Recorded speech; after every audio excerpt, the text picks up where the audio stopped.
Now the word of the Lord came to Jeremiah, saying, I knew you before I formed you in the womb, and before you were born, I consecrated you. I appointed you a prophet to the nations. Does it sound like Jeremiah had a choice? Was Jeremiah free to turn down God's call to be a prophet to the nations, a call that brought him pain and suffering and heartache and rejection and threats to his life? Before I formed you in the womb, I knew you. And before you were born, I consecrated you. With God, there's no such thing as total freedom. We may question and doubt and resist and fight and come up with excuses and they'll even say no, but that does not change the fact that God has plans for us. So when God called Jeremiah, the first thing Jeremiah did, of course, was to try to come up with an excuse. Oh, God, I don't know how to speak. I'm only a child. You know, the common excuse I hear today is, why go into ministry? There are no jobs out there. When God calls, no excuses are accepted. No limitations can stand in the way. And by the example of Jesus, we are called to a ministry of the cross. Our ministry includes Good Friday. You can't have Easter without Good Friday. You cannot have an empty tomb without the cross. Along with resurrection comes death. You cannot have hope without suffering. You cannot have joy without sorrow. You cannot have peace without conflict. Jesus calls us to take up the cross. I'm currently working my way through a book by Ronald Heifetz and Marty Linsky entitled Leadership on the Line, Staying Alive Through the Dangers of Leadership. Malcolm X, towards the end of his life, before his assassination, said it well about answering the call and taking up the cross. He said, racism is not my fault, but it is my responsibility.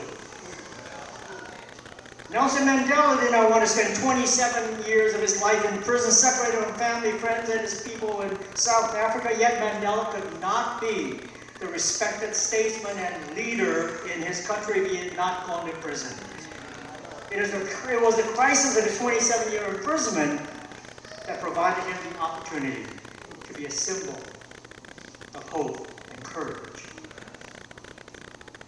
Clayton Earl was a long-time faithful elder in the United Presbyterian Church in the Warm Springs Indian Reservation. Clayton, a non-Indian, worked for the Bureau of Indian Affairs and spent most of his professional life working with Indians as a high-level government official. And it was not uncommon for me to find him late Saturday night on his hands and knees, scrubbing the toilets in the church in preparation for Sunday school and worship the next day. When it was finally our turn to have an elder for the Warm Springs Church to be nominated as an elder commissioner to General Assembly, the logical choice was Clayton Earl.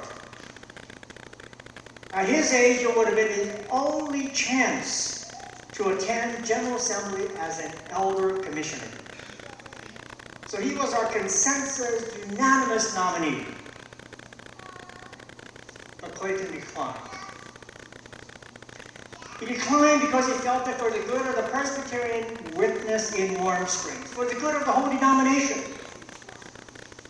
the elder commissioner should be a Native American. I live in San Francisco in the Sunset District. And when I served the Presbyterian church in Chinatown, I drove down Bush Street on my way to the church in Chinatown.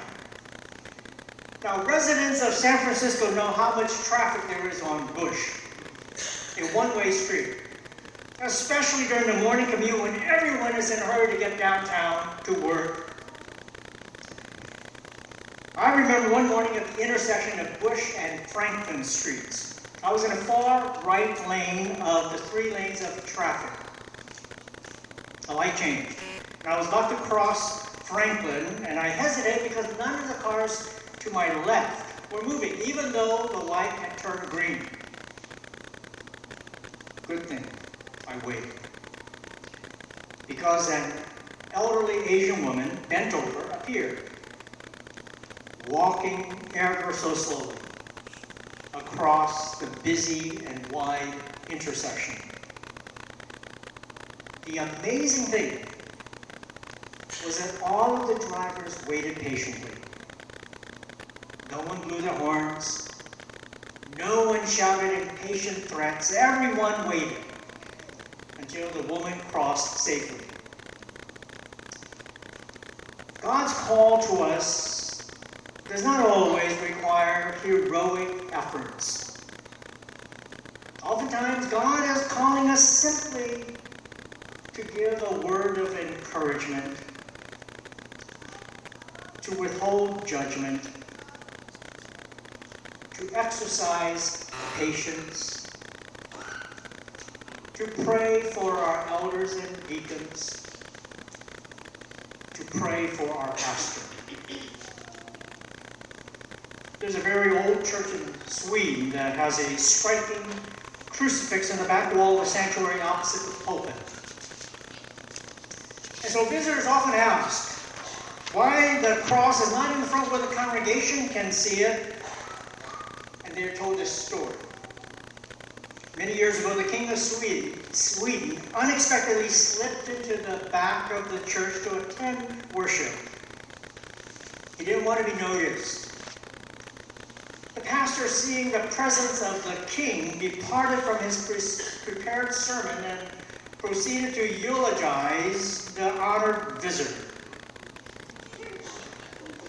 A short time later, the crucifix arrived as a gift from the king, with very specific instructions that the cross be placed in the back wall of the sanctuary opposite the pulpit as a visual reminder to the preacher of what the preacher is supposed to be preaching about.